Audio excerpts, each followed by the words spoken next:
Hi friends, welcome to एक study point. दोस्तों, इस वीडियो में हम बात करेंगे BA, BSc, BCom second year foundation course paper की जो लैंग्वेज है संस्कृत। पेपर कोड भैया 013, इसको आप मैच कर लीजिएगा। सबसे पहले तो ये वीडियो है भैया बीएससी और बीकॉम वाले स्टूडेंट्स के लिए, क्योंकि बीए वालों का तो पेपर 13 मई को हो चुका है। अगर आपने समझना है पैटर्न कैसा आया था, कितने क्वेश्चन पूछे गए थे, तो सबसे पहले तो वीडियो के कमेंट बॉक्स में वीडियो का लिंक दिया गया है। बीए वालों का पेपर देख सकते हैं किस तरीके से पूछा गया। अब बहुत सारे बच्चे तो ये मैसेज करते हैं क्या हमारा पेपर भी सेम आएगा क्या। तो भैया सेम पेपर कब से आने लगा। बीए वालों का मतलब पैटर्न सेम रहता है, क्वेश्चंस तो डिफरेंट ही रहेंगे उस पेपर में। तो ऐसे ऐसे भी स्टूडेंट्स मैसेज करते गए। तो दोस्तों, अगर हम बात करें कि पेपर का जो पैटर्न था वो आप देख पा रहे हैं। 3 क्वेश्चन तो आपसे, एक क्वेश्चन मंत्र से, 2 क्वेश्चन श्लोक से। उसके बाद फिर आपसे दिए गए थे इसमें एमसीक्यू। नेक्स्ट इसमें 5th, 6th और 7 भी आप देख सकते हैं। तो दोस्तों, सबसे पहले तो आपके जो मैसेज आ रहे थे कि भोज प्रबंध हमें समझ में नहीं आया, तो क्वेश्चन नंबर 3 इसमें थोड़ा सा डिफ़िकल्ट भी कह सकते हैं। वो किस लिए भैया, क्योंकि गद और पद दोनों में आपसे क्वेश्चन पूछे गए थे बीए वालों से। लेकिन ज़रूरी नहीं है कि बीएससी और बीकॉम में भी ऐसे ही पूछा जाए। हो सके आपसे इजी इजी जो मैंने आपको पिछले पार्ट में कराया था वो भी पूछ ले जा सकते हैं, या इससे भी ज़्यादा डिफ़िकल्ट हो सकता है पेपर। तो चलिए आज हम उसी डिफ़िकल्टी को दूर करते हैं। इसमें सबसे पहले तो दोस्तों, जो स्टूडेंट्स है बीए, बीएससी, बीकॉम में, वो वीडियो को देख रहे हैं तो एक बार चैनल को ना सब्सक्राइब कर लीजिएगा। ये तो आपका फाउंडेशन कोर्स है। एक होता है आपका क्वालिफाइंग कोर्स जिसका कोड है 010, और पेपर का नाम है भैया जनरल अवेयरनेस। उस पेपर को भी हम टारगेट करने वाले हैं। बैक टू बैक वीडियोस इस पर भी आने वाली है। तो सबसे पहले चैनल को एक बार सब्सक्राइब कर लीजिएगा, ताकि जो भी मैं वीडियोस लाऊं आपके पास सबसे पहले पहुंचे। तो चलिए अब हम शुरू करते हैं क्वेश्चन नंबर 3 को। तो चलिए दोस्तों, देख लेते हैं आखिर आपका क्वेश्चन नंबर 3 किस तरीके से पूछा जाता है। तो सबसे पहले तो आपको मैं बता देता हूँ, क्वेश्चन नंबर 3 आपसे भोज प्रबंध से पूछा जाता है। और भोज प्रबंध की मैंने वीडियोस प्रोवाइड करा दी है, और वीडियोस में मैंने टारगेट किया है कि आखिर क्वेश्चन नंबर 3 में इम्पोर्टेंट क्वेश्चन क्या क्या बन सकते थे। लेकिन पेपर के पैटर्न को देखते हुए आज हम इसमें गद्य खंड पर भी बात करेंगे। तो ये तो पद है, इसमें तो मैंने आपको क्वेश्चन नंबर 1, सेकंड, थर्ड और क्वेश्चन नंबर 4 इन सब का जो कंसेप्ट है वो तो मैंने आपको समझा दिया है। अगर आपके पास में ना इनमें से कोई भी क्वेश्चन आए तो आपको सेम स्टोरी लिख देनी है। सबसे पहले तो आपको ना क्वेश्चन नंबर 3 को खाली छोड़ के नहीं आना है। क्वेश्चन की शुरुआत ही आप संदर्भ से कर दीजिएगा, और कोई सा भी क्वेश्चन आए यही संदर्भ सबके लिए वैलिड है। और ये एक लाइन का संदर्भ आपको 2.5 नंबर देकर जाएगा। तो 5 नंबर तो आपके यहीं से ही कंफर्म हो गए। एक एक क्वेश्चन में 2.5 नंबर तो आपको संदर्भ से ही मिल गए। अब बची बात भैया इसमें प्रसंग और हिंदी अनुवाद की। अगर आप जो स्टोरी मैंने अभी तक भी बता दी है ना, जो स्टूडेंट्स बहुत ही ज़्यादा घबरा रहे हैं, तो अगर इतना भी बना बना कर लिखा है ना, तो उनके 15 से 17 मार्क्स कहीं नहीं गए क्वेश्चन नंबर 3 में भी। क्योंकि स्टोरी तो भैया बदलने वाली नहीं है। जो भोज है वो भोज ही रहेगा, जो इसमें सिंधुल राजा है वो तो सिंधुल ही रहेगा, क्योंकि कुछ भी इसमें चेंज होने वाला नहीं है। तो चलिए इन क्वेश्चन को तो अगर आपको समझना है तो क्वेश्चन नंबर 3 की वीडियोस को देख लीजिएगा।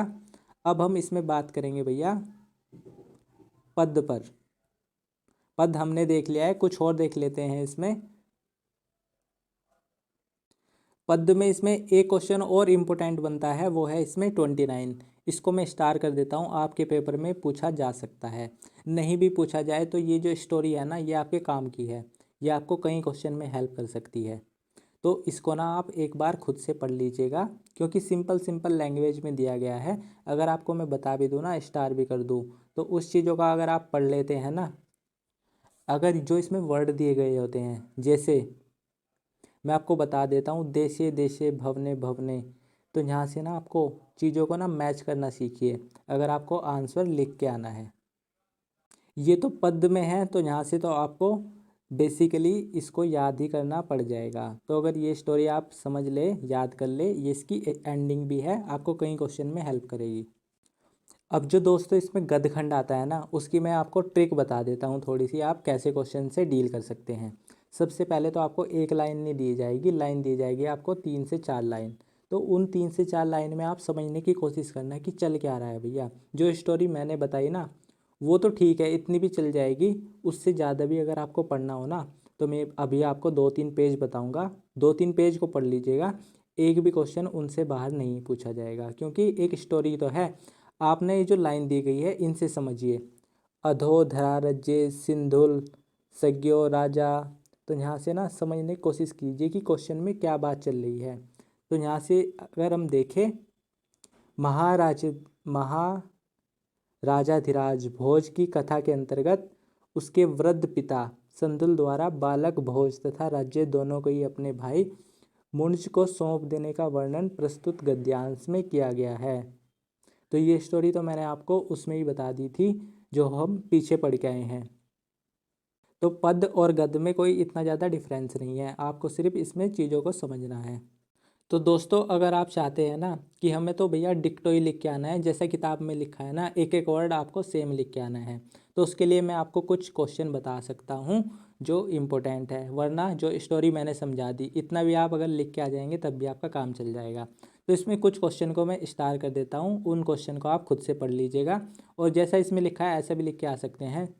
वरना ये जो आपसे गद्य दिया गया है ना, इसको आप रिलेट कर लीजिएगा स्टोरी से, तब भी आपका काम चल जाएगा। तो क्वेश्चन नंबर 1 इसमें इम्पोर्टेंट है, स्टार कर देता हूँ, एग्ज़ाम में पूछने को आपसे मिल सकता है। उसके बाद इसमें सेकंड और क्वेश्चन नंबर 3 ये दोनों भी इसमें इम्पोर्टेंट है, क्योंकि भैया स्टोरी को आपको समझना है। अगर स्टोरी समझ लेंगे आपको तो सारी चीज़ें आपको इसमें पढ़नी पड़ेगी ही, अगर आपको स्टोरी को समझना है।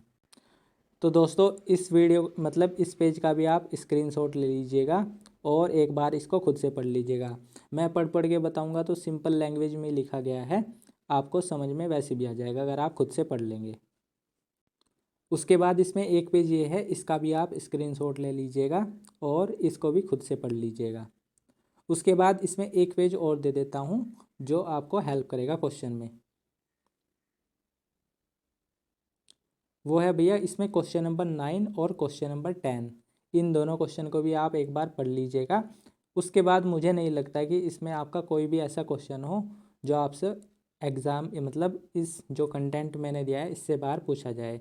तो भैया सबसे पहले तो आप संदर्भ अच्छे से एक लाइन उसको याद कर लीजिएगा और थोड़ा अच्छा लिखना, साफ साफ लिखना, ताकि जो आपका इम्प्रेशन हो ना वो अच्छा पड़े।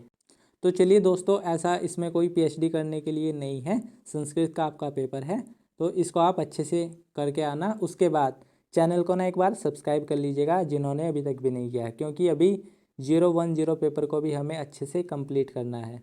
तो चलिए दोस्तों, मिलते हैं नेक्स्ट वीडियो में। अगर आपका कोई क्वेरी है या फिर कोई भी सजेशन है तो आप मेरे को इंस्टाग्राम पर भी मैसेज कर सकते हैं, जिसका लिंक मैंने वीडियो के डिस्क्रिप्शन बॉक्स में दिया गया है। तो वहाँ से आप मेरे को मैसेज कर सकते हैं आपकी कोई भी क्वेरी है। तो चलिए दोस्तों, मिलते हैं नेक्स्ट वीडियो में, तब तक के लिए पढ़ते रहिएगा, बाय।